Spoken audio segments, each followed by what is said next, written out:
Good afternoon, everyone, and welcome to Member Cafe. And we are having a little bit of technical difficulties getting started. So if you'll give us one more minute, we'll get started, and that'll give us time for other folks to join us. So we'll be right with you in 1 minute.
Hello, welcome everyone. We're going to wait a few minutes for individuals to join in.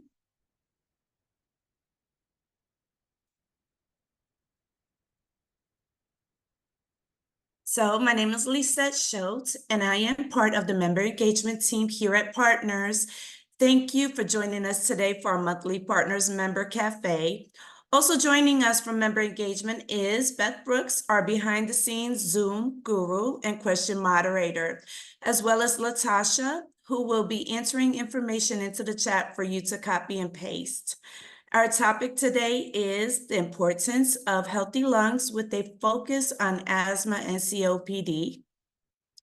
Before we go into our session today, please let's go over a few housekeeping items. We are offering today's session in closed captioning. If you don't need this feature at the bottom of your screen, you can simply hover over live transcript and click hide subtitle. This meeting is being recorded. Please do not share any sensitive information or personal information during the call. Please do not, my apologies. Partner staff is available for individual issues you may want to discuss. We will share contact information for member engagement later in our presentation. The recording of this session will be available on our website at www.partnersbhm.org under the Member tab. Select Events and Trainings. We will also be sending you a follow-up email with the slides. So let's take a look at the Zoom features located at the bottom of your screen. Chat is disabled for this session. Q&A is open for you to enter questions as information is being presented. We will moderate questions at the end. Reactions is available for you to raise your hand during the question time, and we will open your mic for questions or comments. At this time, Stacy will go over a few slides and go back to me for introduction of Dr. Bartholomew.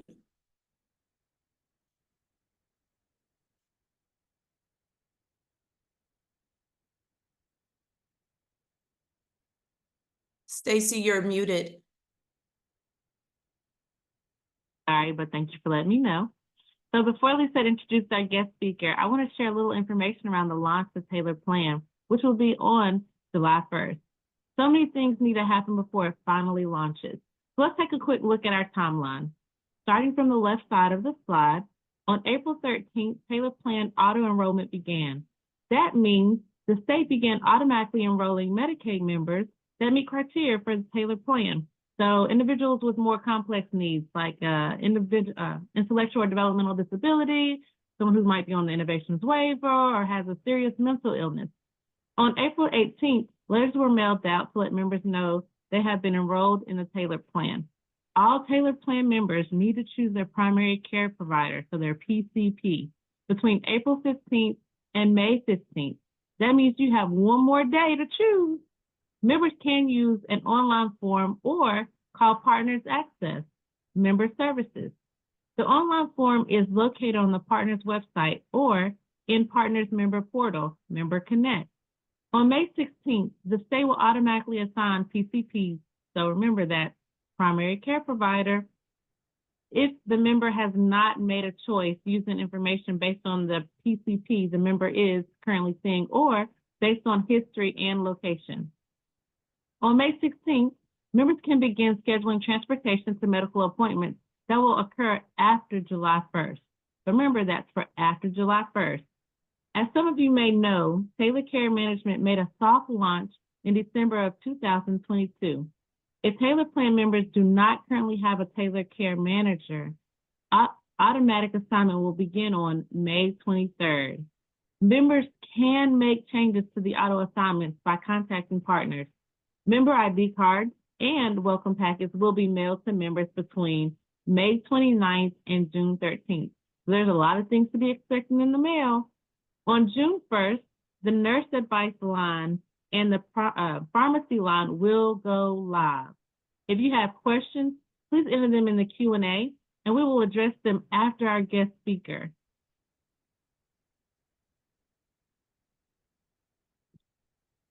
So now I'd like to introduce to you our host, Dr. Neva Bartholomew. She is our Deputy Chief Medical Director for Physical Health.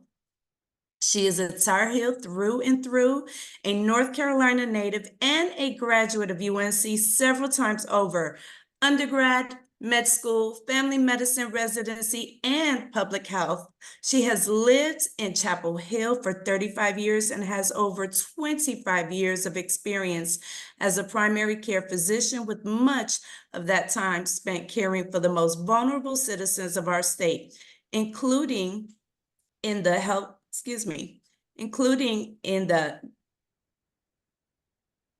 got a glitch here, forgive me. In the health department, state psychiatric hospitals, and prisons. She is a proud mother of 2 girls, ages 22 and 19. Her youngest daughter has significant medical and developmental issues related to a genetic syndrome. She is excited to work at Partners, where she can use her professional and personal experience to encourage the whole person care and improve lives on a larger scale. So please welcome Dr. Neva Bartholomew.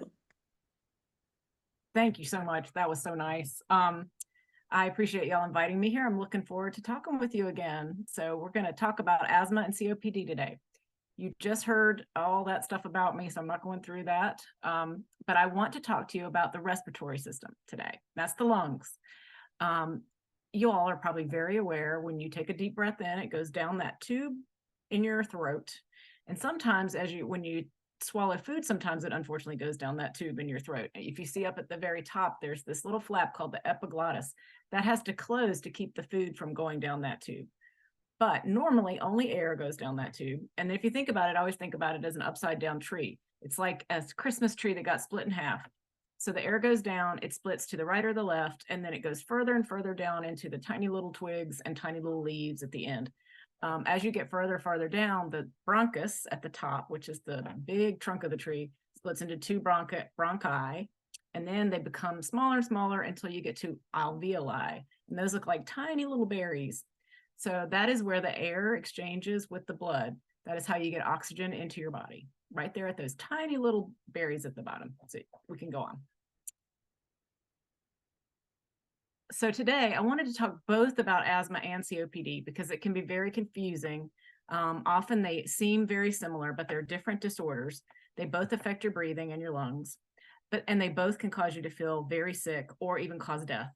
It's important, though, that we understand the differences so that we can support people and understand how to prevent and treat these disorders. So next slide. We're starting with asthma. Asthma is about, this is more, I think about it more for young people. You're much more likely to see young people have asthma and older people have COPD. That's one way to think about this. There's a million other differences we're going to go into, but 1 in 10 school-age children has asthma. That should tell you it is a problem for young people primarily. 26 million people total, 4,000 deaths a year from asthma. a lot of missed work days, a lot of costs.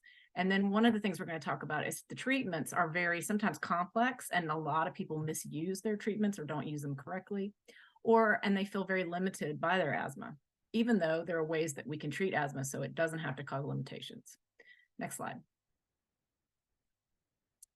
Here's some more statistics. 8% of Americans have asthma.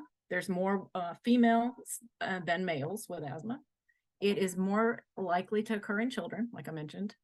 It leads to a lot of admissions, ER visits, and missed school days for children. Like I said before, 4.5 million children have asthma. And sadly, there's a disparity even in the children and adults with asthma that is more common for people who have a lower income to be underdiagnosed and undertreated for their asthma, unfortunately. Next slide.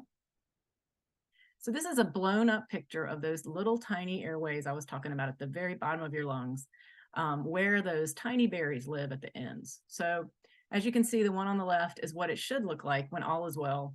And you've got a nice little clear pipe. There's no swelling in there, and the air has no problem getting all the way to the berries on the end. Unfortunately, in asthma, there is inflammation, which means swelling of that lining, which makes the tube inside much smaller and much more difficult for air to get out. It's usually easy to get the air in with asthma. You can breathe in most of the time, but breathing out is harder. And that's why you hear that wheeze come out when somebody's breathing out. That's from muscle tightening around there and swelling of the lining. So we're going to move on from this slide and you'll see more of that. So what does that look like? Well, what it looks like is coughing, usually a dry cough. Most of the time, asthma does not produce a lot of congestion or sputum.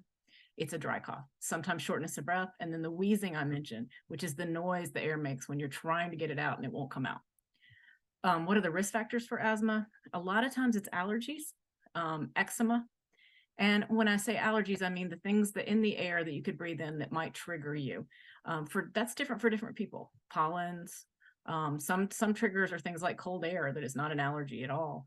Some people have an asthma trigger from perfume, mold, smoke, dust, cleaning products, pests. Actually, cockroaches are a big trigger for some people's asthma.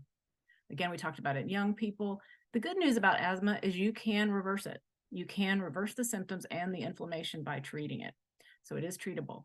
It's very important to talk about in our population because as we spoke about earlier, our population generally has more behavioral health issues or intellectual disability issues, and those can be worsened by asthma. There is an association between asthma and anxiety and depression. So in both ways, if you have asthma, you might be more likely to develop anxiety or depression. If you have anxiety or depression, you're probably more likely to develop asthma. We don't know entirely why. I think there's some relationship, though, as a child to being sick and that being very difficult for children. So you can't tease that out. It's hard to say, is the behavioral health issue related to the asthma, or are they genetically linked, or what's going on here? But we know there's an association. Next slide. So now, same idea with COPD. We're going to talk a little bit about who these people are, what are the statistics. One difference is a lot more people die of COPD than asthma. It's the third leading cause of death in the United States. 15 million Americans have been diagnosed. However, we think about the same amount have not yet been diagnosed, but are actually suffering from COPD, which is really scary to think 30 million Americans have COPD and half of them don't know it. We thought for a long time this was mostly a male disease, but in the most recent few years, more women are actually being diagnosed than men with COPD. And unfortunately, more women are dying from COPD than men. We're not sure why that is, if there's something different physiologically with women, or if we're catching COPD at a later stage with women because it's been underdiagnosed in the past. But we do know COPD, we can't cure it, but we can stop progression. So if we find out you have COPD, we can start you on meds, we can give you treatments, we can encourage you to stay well instead of getting worse over time. Next slide. Here's the pretty pictures of numbers again. As you can see, they say 13 million are diagnosed and 12 million are still out there. I think that number's gone up slightly. 1.5 million emergency room visits for COPD. And if you don't remember anything else from this presentation, it's this point right here. 90% of all COPD deaths are linked to smoking. It is a preventable disease. It is the third leading cause of death, and it is the most preventable, probably, cause of death because it's so linked to smoking. And here we're talking here about women. We think women may be more susceptible to lung damage, and that's part of why we're seeing more COPD in women than we do in men these days. Next slide. Okay, I showed you the pictures before of asthma. This shows you the difference. So it might look a little bit the same, but really the big difference is the gunkiness in that tube there, that is mucus. COPD, most people with COPD create a lot of mucus. It's a chronic bronchitis kind of picture. That's different than asthma, where I said you usually have a dry cough. For smokers who have COPD, and most of them are smokers, sadly, or were, they produce a lot of sputum in the morning, or phlegm, and they tend to cough it all out. It might get better throughout the day, but most of the time it still sounds like a wet cough. There's also this part of COPD called emphysema. You probably all heard that word and you thought it was a different diagnosis. It's really just a type of COPD. So emphysema is where those tiny little honeycombs inside the berries, those walls start to break down, and it becomes like a big bubble instead of a lot of little tiny honeycombs. And that means there's less space for that air to send oxygen into the blood vessels, because it's those walls where the blood vessels are, where that exchange takes place. So oxygen just does not go in your bloodstream as well if you don't have these pretty little honeycombs. And those are damaged by COPD and emphysema. Next slide. So what does COPD look like? We talked about morning cough with phlegm, smoking being a trigger and a risk factor. Oftentimes when somebody has COPD, they get what we call exacerbations or worsening of their disease when they get an infection. So if they got a virus, COVID particularly was bad for people with COPD. If they get a pneumonia, they get worse, of course. Anything in the air that triggers coughing, again, with some triggers like smoke, of course, or any pollution in the air can make things worse with COPD. Unfortunately, like I said, we can't cure COPD, but we can slow it down and try to stop the progression. Once again, just like asthma, it is associated with a higher incidence of behavioral health issues, especially depression and anxiety, for a number of reasons. One of them is that some of the meds that we use for asthma and COPD can make people feel anxious. We'll talk about that a little bit. Next slide. Now, if you're a visual person like me, this is the one slide that makes the most sense to you. So how are they the same? How are they different? Asthma and COPD are very similar. You look in the middle where those two circles cross. They both can cause wheezing, that noise that people make when they're breathing out. They both can cause a sense of chest tightness and shortness of breath. But the major differences are the inflammation. Like I said, you get sort of an inflamed airway that causes a smaller pipe in the asthma, or this in COPD, the mucus production, which is just the gunky stuff that you cough out. Those are probably the two big differences between asthma and COPD. Everything else might look the same. Next slide. So how do we tell the difference? So we've gone through all this and said, oh, well, they look very similar and they have a lot of the same findings. Well, the main way to diagnose asthma or COPD is through something called pulmonary function tests. We call them PFTs for short. They're non-invasive, meaning they don't hurt. They don't have to stick anything down you, which is really nice. And all it is really is blowing air into a big machine. And the machine then calculates a whole bunch of things: how much air your lungs can hold, how much air you can blow out, how fast you can blow it out. And it can even tell you how much oxygen is being exchanged across those tiny little walls and those little berries. And by doing all that, that's fancy PFTs can tell you if you have an obstructive disorder, which means you can't get air out, versus a restrictive disorder, which is not asthma or COPD, but other types of lung disorders. Also, sometimes we use chest x-rays. I will say most people with asthma have a normal chest x-ray, because there's really no damage to your lungs going on with asthma. It's the airways that are the problem, right? So your lungs look pretty normal when you have asthma. However, with COPD, you will start to see some damage in the lungs, because when I mentioned those little berries starting to pop and losing their walls, you'll start to see these bigger expansions on the x-rays. So COPD is easier to see on a chest x-ray than asthma, and a chest CT is even more diagnostic. So if you were looking for COPD, you would often get a chest CT. And then we're going to talk a little bit about peak flow meters, because they're often used not to diagnose anything, but to monitor lung function. So next, there you go. This just shows you what it looks like when you're doing pulmonary function tests. You blow into this tube. It carries the air into, it's often called a spirometer. It measures how much you regularly breathe, and then you take a giant breath in, and then you blow it all out, and then it tells you how much air you were able to hold in and breathe out. And that information gives us ideas on the diagnosis and what's actually damaged in your lungs, if anything. So this is a peak flow meter. I mentioned this. Oftentimes docs will have these in their offices. It's really helpful for you to have one at home. This is a way to measure your lung function or your lung volume. You have to stand up, blow really hard out, take a big, deep breath in, take in every piece of air you can, and then blow it all out to see how much you can blow out. And once you've determined what is your maximum amount you can blow out, then you can use that as a way to judge how you're doing from day to day. So for instance, if your peak flow is at your very best 400, you wake up one day and you're blowing out only 200, that would be a real warning sign that things aren't going well. And it helps us determine asthma action plans, which we'll talk about later. So if you have asthma or COPD and you don't have a peak flow meter, you might want to talk to your doctor about it, because it's a great way to just monitor your own health. Next slide. So to talk about other treatments, treatments are complicated. I'm not going to go into a ton of detail on this because it's a lot of different names, a lot of different meds, and it can get quite confusing. So the one thing I will say is it's important to understand the plan for your medications and understand how to take those medications, because you can get really confused with all the names and all the types and the way in which you take them. And every day there's a new type of treatment coming out with a new kind of inhaler that one of them you blow in, one you blow out. So I would make sure that you spend lots of time, ask all the questions you need to make sure you understand, how do I use this appropriately? The first one you probably all heard of is a bronchodilator, and that's used in asthma and COPD. The one you probably heard all the time is albuterol. Albuterol is the generic name, but there are a lot of different brand names for it as well. There's Ventolin is the brand name. ProAir is another brand name. That is the short-acting sort of reliever. So when somebody is really wheezing and not feeling well, they will use their albuterol.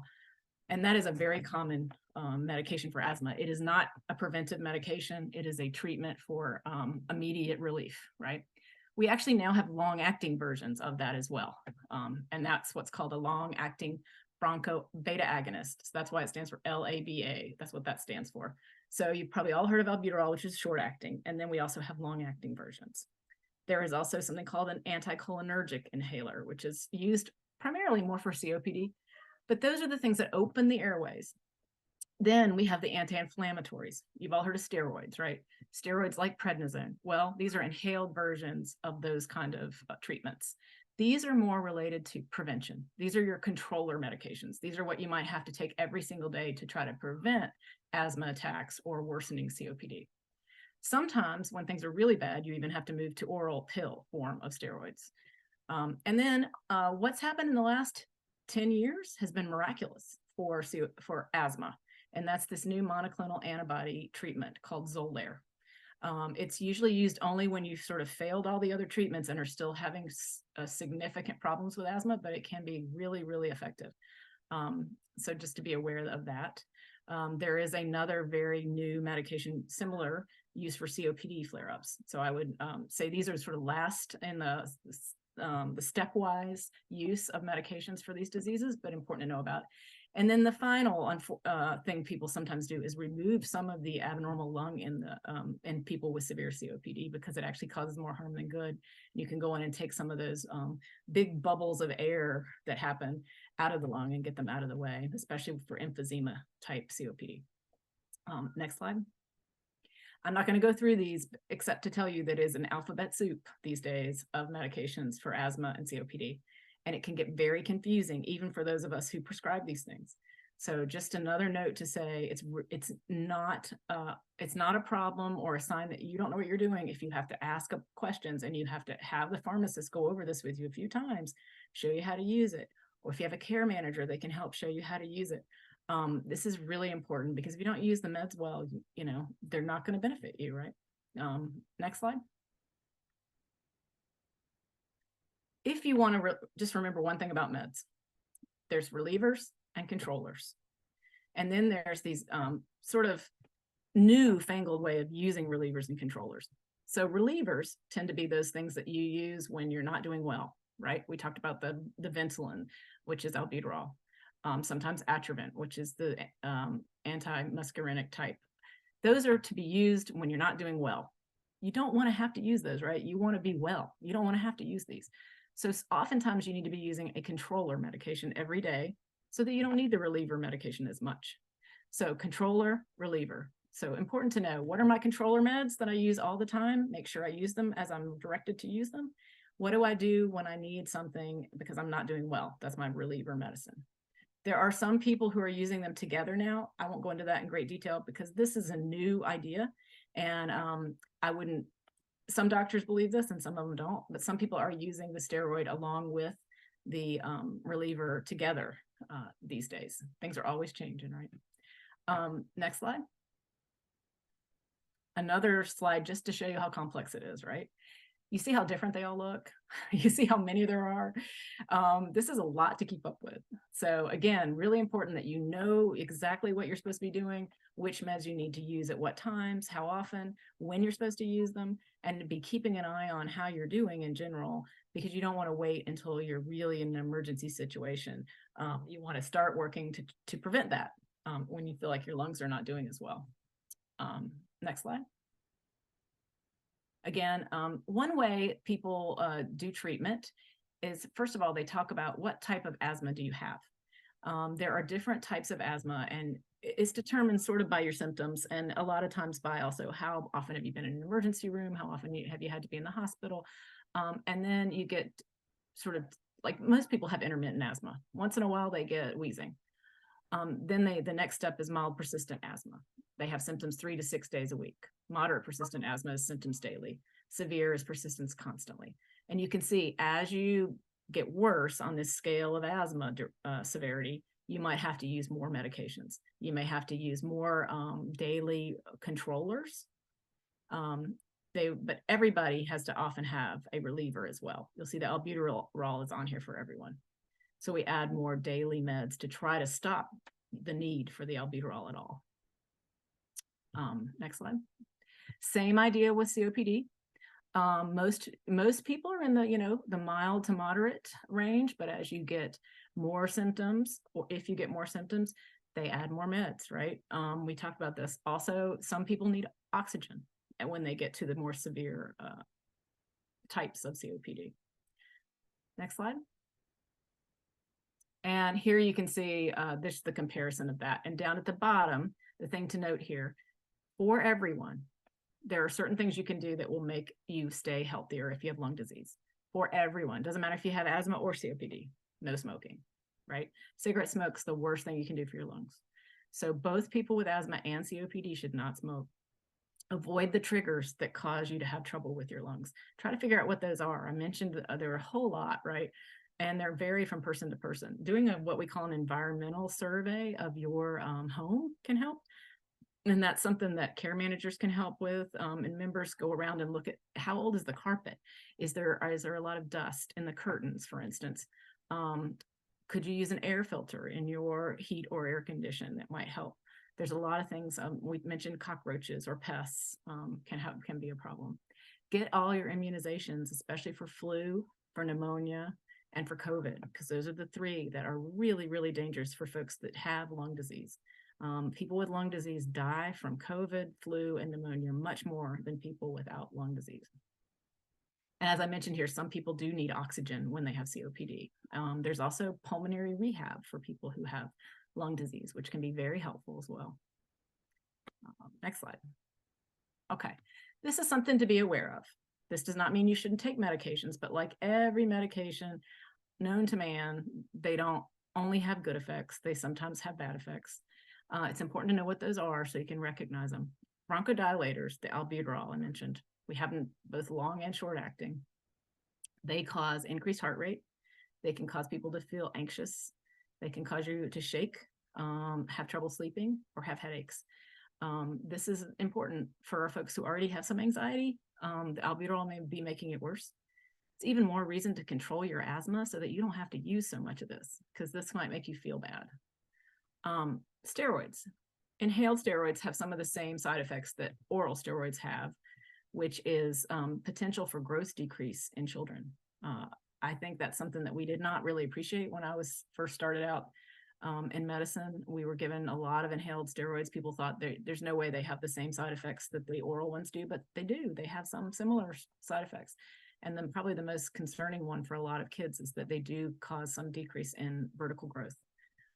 They can cause people to feel hoarse or have a sore throat or develop yeast in their mouth, which is why if you're on a steroid inhaler, you should always swish out your mouth, rinse your mouth out after each use. The antimuscarinic or anticholinergic, which the Atrovent type of inhalers, those can cause dry mouth. These are very closely related to antihistamines. They're similar to Benadryl in some ways. So if you think about what Benadryl does to you, this is a very similar kind of medication. It dries you out. That's why it's helpful though for people with COPD. Remember I told you they create a whole bunch of mucus? This is drying all that stuff out, but it also gives you all the other dryness symptoms, which your eyes might feel dry, your mouth feels dry, you get constipated. And then probably the most dangerous medication that's used for asthma are the oral steroids. And you all probably know this from other illnesses that require steroids, that steroids can cause diabetes, weight gain, swelling. They can cause psychosis. So for our folks with psychotic disorders, it can be very risky to go on oral steroids.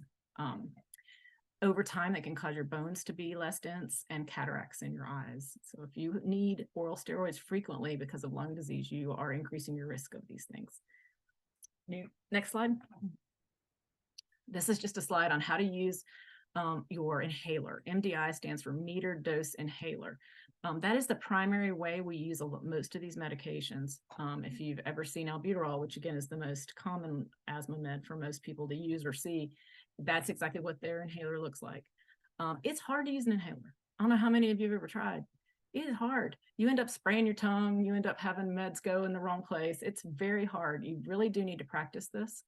And this is just the steps to take. The things I see people do all the time, they don't shake it to start with. They don't always prime it. When you first get a brand new one, you need to prime it. You need to make it spray a few times before you get to the real medicine in there. They don't wait between sprays because it's usually 2 sprays and they'll just go, and you really need to wait 30 to 60 seconds. But this is just something, again, if you're using an inhaler, you need to make sure, watch a video on it. There's great videos that show you how to do it on YouTube if you don't want to ask your doctor or your pharmacist. Next slide. And then what I use, because I have a little bit of asthma, and I would give all my patients, is a spacer. I just feel like a spacer is just an added, it gives you a little more time to get that medicine in, because you can spray it, it kind of hangs out in that chamber and then blow it, then suck it in. You don't have to time it perfectly right. If you don't have a spacer, you have to time your spray and your breathe just exactly right, or it ends up in your mouth. This gives you just a little bit more of a cushion to get that medicine in. And so we know that using spacers improves people's response to medications because they're getting the medication in better. So spacers are something we should all be using. And then just so you've seen it, for some people, a nebulizer is the easiest way to get this medication. If you can use inhalers correctly, they are as effective as a nebulizer.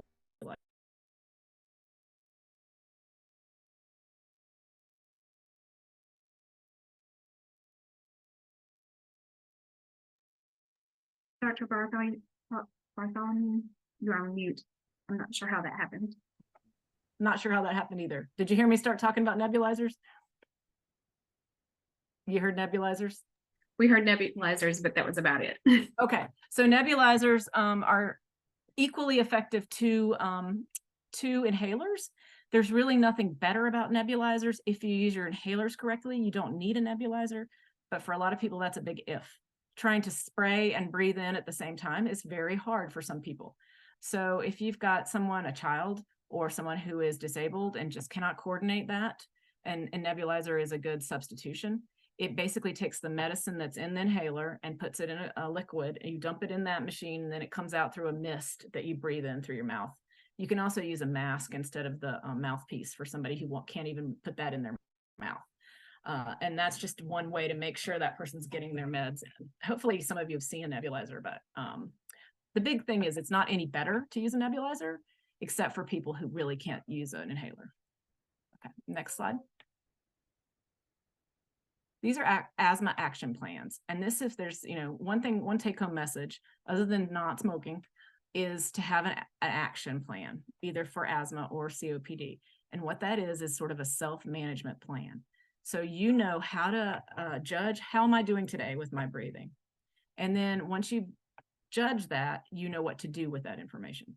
So what we do, and this is done in coordination with your doctor, is determine what is your normal. And usually that's done with a peak flow meter, but it can be done with symptoms. If you don't have a peak flow meter, it can be, I feel good this morning, I'm breathing well, I'm not short of breath when I go up the steps, I'm not coughing. But really it's an individualized assessment with your doctor. So you set up what is my best, and then you determine what is my middle and what is my worst. And then you decide on some action steps you're going to take. Next slide. I think it goes into this a little bit more. So this is a little easier to see. Somebody who would take this form in, and this is actually available online, would take this form into their doctor's office. Their doctor would look, if they're going to use peak flow, they would put in what your best peak flow is up here at the left.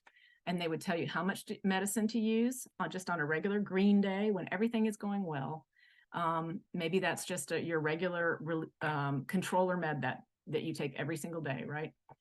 In the yellow zone, that might be that if your normal peak flow is 400, that might be 300. Maybe your peak flow is 300, 250 to 350, for instance. I'm making up numbers. It's going to be different for everybody. This plan might say, well, when that happens, we're going to add this second medicine, or you're going to call your doctor and let them know there's something going on. But if you get into the red zone, which might be, peak flow less than 250, again, just throwing that out there, then it might be, I'm going to go see my doctor today because I know things are not going well and I want to get on top of this because I don't want to end up in the ER. So this helps you just sort of plan and prevent a worst case scenario of having a significant asthma attack that ends you up in the ER or the ICU. Next slide. Same for COPD. They are different diseases, totally different, but you can still do an action plan for COPD in a very similar way. And again, it should be done in coordination with your doctor, and it can be based on peak flows or symptoms. This one's with symptoms, but it all is to coordinate preventive care and action to take the appropriate action so you don't get too sick. Next slide. Another version of the COPD action plan. These are from the American Lung Association, if you're interested in finding them. And this is just a general piece of information on how to control the things that make your asthma worse. And I think I've gone over most of this already, but dust mites, cockroaches, animal dander, sad but true, some of our pets are a trigger for asthma, mold, pollen, tobacco smoke, and secondhand smoke can be almost as bad as smoking yourself. If you're living in a home where somebody's smoking, if you're sitting next to somebody who's smoking, you are almost smoking yourself to some degree. Using a HEPA filter in your vacuum can make a big difference because a lot of that dust gets spread around when you're running your vacuum. So lots of good information here. Next slide. Again, if I was going to pull back and say, what should everybody be doing if you have lung disease whatsoever? Getting regular health care. Well visits and checkups are so important. Your doctor needs to see you when you're well. If they don't see you when you're well, they're not going to recognize how sick you are when you come in and you're sick. Especially if you have a serious mental illness or an intellectual disability, because we know, sadly, that a lot of people assume when someone's sick that, oh, maybe that's how they always look. So they need to know you when you're well. Then, as I've said multiple times, you need to understand what medications you've been prescribed and how you should use them, especially inhalers, nebulizers, things that are not just swallowing a pill, which unfortunately lung meds are, a lot of them are like that. Everyone should have a spacer if they have an inhaler. It makes a difference in how you can get that medicine into your lungs. Everyone should develop a monitoring and action plan, using a peak flow meter, ideally. Stop smoking. If you are smoking, please try to stop smoking. Limit smoke exposure if you live with a smoker. We're going to have a quit line and a tobacco cessation program starting July 1 at Partners. So that will be an option, but there's also the NC quit line. I think it actually is NC quit line if you look at what the letters mean on a phone. And it is wonderful. They'll give you free nicotine patches. They'll do counseling. It's a great opportunity to help with smoking cessation. But if you have a regular doctor, that's something they'll talk to you about at your well visit. Identify and avoid the triggers that cause you to have trouble breathing and get your immunizations. And then in general, like I tell everybody, you can do everything right, but if you aren't getting sleep, good food, and exercise, as well as managing stress, then you're not going to be as healthy. So you got to start there. Okay, I think that, oh yeah, this is one little piece of research and data that was really encouraging. And one reason why I really encourage our care managers to get involved with the how to help their folks with asthma. We know that one education session around asthma reduced emergency visits by 83%, decreased missed work and missed school days by 70%, and improved asthma control by 63%. And that was just one education session in this one program they did in California. So I use this to just say, it doesn't take much to help people get better. There's lots of information on the web. These are just more links to various things. I think this is also where you can find some of these action plans and keep going. Questions? That was fast and furious. If anybody has any questions, you can raise your hand and I can unmute you, or open your mic, or you can drop your question into the Q&A. I'm going to give my fellow panelists a moment to get their cameras ready so we can go into our Q&A time. Thank you for your time, everybody. I hope y'all all stay healthy and the weather gets better.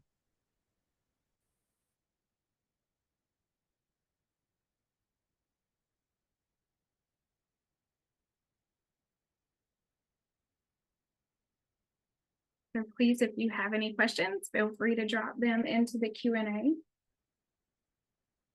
going to give it a moment, and we're going to go backwards for just a minute and share some information. Stacy's going to share some information, and then Anne will share some more. So give us just a second.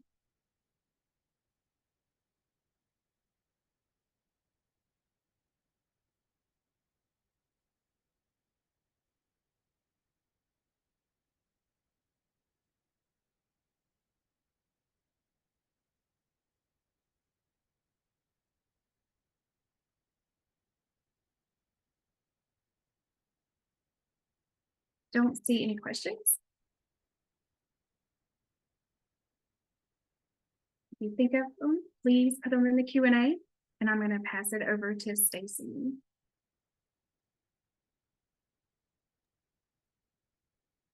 So I just wanted to go back and make sure that we talked about the non-emergency medical transportation. I know I briefly talked about it when we were going over the timeline.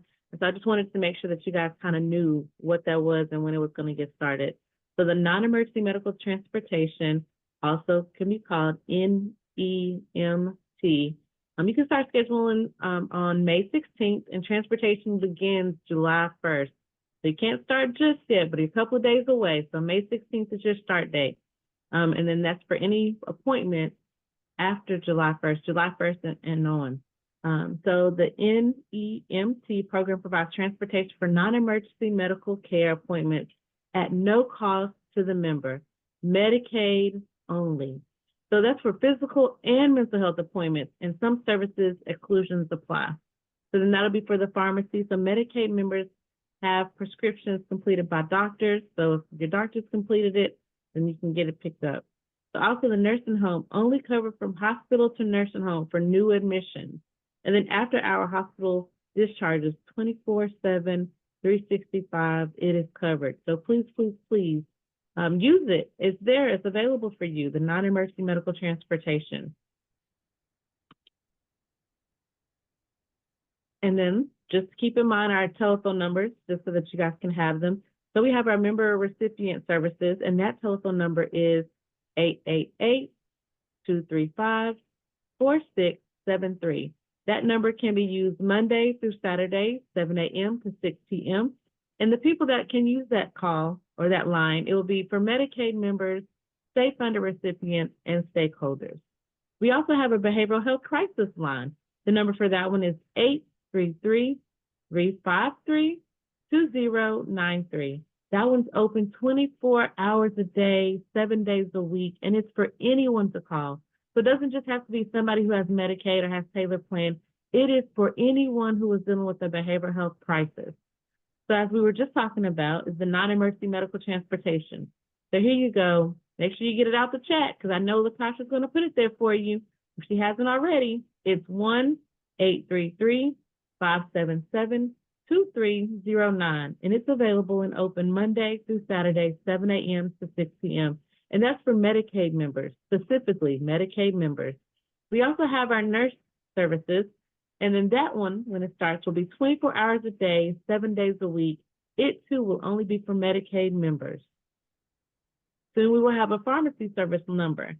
And that one will be Monday through Saturday from 7 a.m. to 6 p.m. Again, that one's for Medicaid members, but they're going to addition, so also some providers can call in on that line. And then provider services, the number for that one is 877-398-4145, and that's Monday through Saturday, 7 a.m. to 6 p.m. And that line specifically is for providers. So if you're a Medicaid member, call that line. That's just for providers. And I'm going to pass it over to you. And give me just 1 second to get back. Sure. So I'm gonna just start talking as Beth's pulling up the information. I'm gonna share some information with you about the Partners Health Library. You may not know about this resource, but it is just a wonderful resource. Dr. Bartholomew gave us so many resources and tools to utilize so that you are aware of your asthma condition or maybe your COPD. And so the Partners Health Library is a place where you can go to find some of that information. So this slide just tells you just a short information, kind of what I just explained to you, is that it is a resource for anyone that goes to our website. It's super easy to get to. There's a link right at the bottom of the screen that I'm sure Latasha dropped in the chat for you, and that's going to take you directly to the Partners Health Library. So I think Beth is going to share her screen to where the Partners Health Library is. Can you see that? I can. So super easy. What you're going to do is go to members and then go down to in that drop down to resources. And then just to the right there, there's your Partners Health Library. So once you click there, this is your landing page for the library. And so if you just take a brief look at how it's set up, you can see that you can see where that's got the cursor. It says topics, and then videos, and then tools. All right, so in each one of those sections are different resources. If you go back to topics. And so there you can see different topics listed there, and you can see asthma is listed there, and so is COPD in that first section. You click on asthma, and it's going to take you to a list. It could be a list of articles. It may be, you can see there's asthma in adults and teens, children. It could be a video that you can view. So just a lot of different resources. The other thing that you can do is if you go back up to the top, Beth, if you wanted to go back to that main menu, you just click on home. So let's say you got here and you didn't see the topic that you wanted in that topic list. You could use that search bar at the top where it says enter search items. And so let's say you wanted a video about asthma because you know that you're a visual person. So if you type in asthma video, what's going to come up is what's available on that specific topic. And there, even when you type in asthma, you can see asthma action plans, etc. But if you go ahead and type video and then hit the search, it's going to show you what's available on video. So you can see that there is one video available for asthma. So just a great way to take a look at it and learn more about your condition. So go ahead and go back to home. And one thing that I want to share with you is that, knowing more about your condition, and I believe Dr. B mentioned this, really empowers you. And if you know more about your condition, you know how to control it, you're going to stay healthier. So as you scroll down on this part of our website, you can see now it goes to wellness and prevention. So there again, you see topics, videos, and tools, but it takes you to wellness and prevention.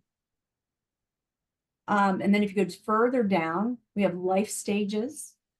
Going to share information with you there about different the topics are going to be about life stages, the videos, and the tools. And then going down even further, it's just explore more. And then right at the bottom, you see browse topics, and there it's in alphabetical order. So you can click on any letter. If you're looking for COPD, you click on C, and it's going to list everything in alphabetical order. Perhaps you don't remember what it's called or not sure how to spell it. It's just a great way. There's a lot of different ways to get to great information in the Partners Health library. So I really want to encourage you to go to our website when you have a moment so that you know how to utilize the Partners Health library. Again, from here, if you want to go back to the beginning, you can select home. It's going to take you right back to that home page. Right there at the top, it says take control of your health. So what a great way to take control of your health. I know we don't have a whole lot of time, but I will tell you that one of my boys had asthma as a child. And this would have been super helpful to me. Wasn't available at the time. He is now 28 years old. And thankfully, he doesn't struggle too much with asthma anymore, but he did when he was 2 and 3 years old, which was kind of scary. So the more information you have, the better. So that's what I wanted to tell you there. If you're here and you wanted to go back to the main partners website, if you just go ahead and click on our logo at the top there, it's going to take you right back to the main partners website. All right, so that's all I had for the Partners Health Library. Thank you, Anne. You are welcome. So we have our Partners Health Library, we have our member and recipient call lines. You guys have at your access. Please keep in mind that the nurses line, it is 24 hours. You can get answers to basic questions or concerns about your health, symptoms, or even medicine. So there's different things that we have going on that you guys have access to. Please, please, please don't hesitate to reach out to get into these things, to see them. They are on our website. The next thing coming up is our Member Connect. Member Connect is Partners Member Portal. On Partners website, members, guardians can simply select Member Connect, and it's right there. You see it, the red circle up top in the right corner, and you can create a login if you haven't already done so. And then that way you can see your own documentation listed there. You can see your documents in your health record, so your individual support plan. Some of you guys might call it an ISP or your PCP, which this time is going to mean person-centered plan. It'll be right there in there. If you guys need to see the benefits of your eligibility, it too is listed there. If you want to know more about your mental health screenings, you have that documentation. It is there. Provider search is there so that you can look up providers in our network. We're trying to make it as accessible to you as possible. Members' resources like the member handbook, rights and responsibilities, how to file a grievance or an appeal. Once we've finished with the cafe, we encourage you to go and check it out. Check out the library. Check out Member Connect. It's there for you. We want you to be able to use it. We want to be user-friendly. All right, yeah. So with North Carolina Medicaid Managed Care, individuals can move between health plans for the following reasons. So keep this in mind if you realize your plan might not be where you need to be. So it could be a change in the Medicaid member service needs. So let's say you need a higher level of care, you need a lower level of care. That can cause you to change. You need to change your county or the residence, right? Or county of residence. So let's say you moved from Forsyth or, you went to Mecklenburg. So then it could be changing medical status, Medicaid status, excuse me. So those are some of the reasons that you might need to use this. The Partners Transition of Care team is here to support you through this process. We want to be there for you at any time, okay? Remember, normally it's 7 a.m. to 6 p.m. Keep that in mind. The most expedite way to start the process is to have your health provider complete the request to move form.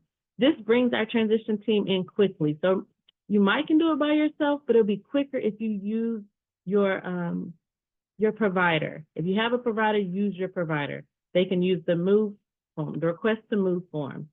So members or providers can make this request to change health plans by going to the NC Medicaid Enrollment Broker. The site is at, and Latasha will definitely drop that in there for you because it's a long website. So then you can find it there, or by calling 833-870-5500. Okay, so 833-870-5500 if you need it that way. Please keep in mind, if there's any time that you guys need, assistance, the member engagement team is here at Partners, and we can provide customer service it's an extension of Partners Access Call Center. We support members. We empower initiatives that offer resources, advocacy, education, and navigation of North Carolina's public health, behavioral health, public behavioral health, and IDD, so intellectual or developmental disability healthcare system. You will often find us at your community or in your community at events sharing information and education about services you may need. I know I'm surely out there in the community, and I know my team is too. So we try to make sure that we're available to you guys. So if you have questions, comments, and concerns, you can see face-to-face who are the people behind the member engagement team in your community. Our staff is dedicated to building strong partnerships with our internal departments, providers, and other groups in the community. Member engagement staff works together with individuals and families and the agencies in our communities that directly support them. We are here for you, okay? Reach out to us, talk to us. Did we mention there's a $10 gift card for the Pix Health mobile app? And there's also, if you have Taylor Plan, you can get $20 back for the Great Day Rewards, which is not on this slide, but it's also in our website. But I wanted to make sure that I let you know about that. So you can get $10 for signing up for the Pix Health mobile app, and you can get $20 gift card for signing up to say that you've done your annual physical. So if you've done your annual physical, get this free money, free $10, free $20. The Pix Health mobile app can help you monitor physical and mental health. We encourage our members to register for the Pix Health phone app. You can download this app to your mobile device by going to www.highpix.com. The app lets you interact with Pixar, a sweet chat box. Hope you like that joke. Pixar can help you access resources and give you helpful tips to live a healthier life. The Pix Health app focuses on daily mood and wellness check-ins, provides screenings for depression, anxiety, and loneliness, and offers messages and assistance either through the app or by calling the Compassion Call Center to chat with staff called Andes. Andes stands for Authentic, Nurturing, Dependable, Your Friend. Through your interactions with the app and the Compassion Call Center, Pix will send referrals back to partners to follow up with members and or keep care managers in the loop. You will also find research-based games and activities inside the app, which promote good mental health. We are looking out for you, so just let us know how we can help, right? We want to be there for you guys. Who to call? Who do you call for support? If you are currently receiving services, call your provider with questions. Remember, they are your first responder in a crisis.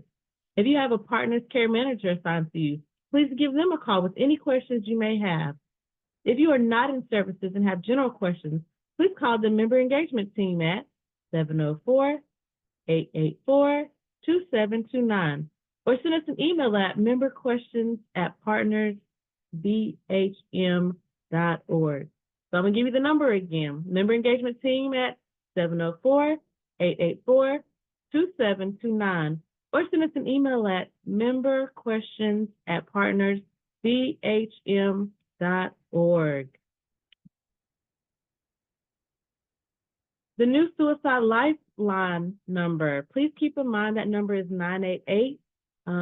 The previous number, which is the 800 number for suicide prevention lifeline, still works too. So that's 273-8255. That's 24/7 text, call, chat, trained for crisis. Amen. All right. Stay in touch with us. Keep your contact information updated. It's very important to stay in touch with us. Please keep your contact information updated as we need to contact you about your health plan. If you receive Medicaid, call your local Department of Social Services, DSS, to update your address or phone number. DSS shares that information with partners and other MCOs on a regular basis. You guys, we talked about this earlier. We're sending out letters. If we don't have your updated information, you're not going to get the letters that you need. They also may be in contact with you about your Medicaid by mail or by phone. If you receive state funds, please keep partners or your local MCO managed care organization up to date. Here at Partners, call our member and recipient services or our Partners Access line at 1-888-235-HOPE. So that's 4673. Again, 1-888-235-HOPE. If you want to be in the know, as Partners is always doing something, trainings, conversations, cafes, etc., and changes are often being made statewide, we encourage you to take a moment and subscribe by either going to this website or by scanning the QR code to stay in the know.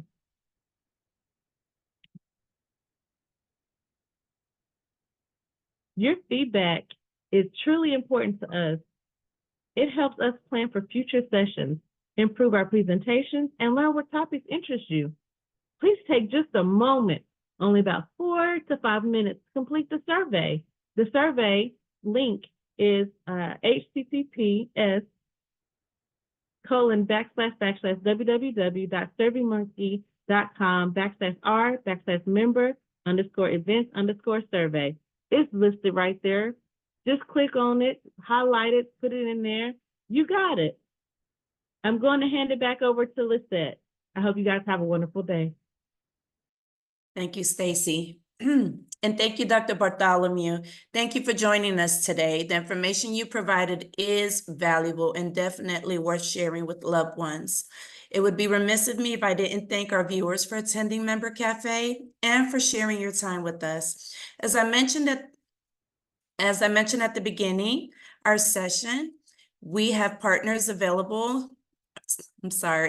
staff available for individual issues you may want to discuss. You can reach out to the member engagement team by sending an email at memberquestions@partnersbhm.org.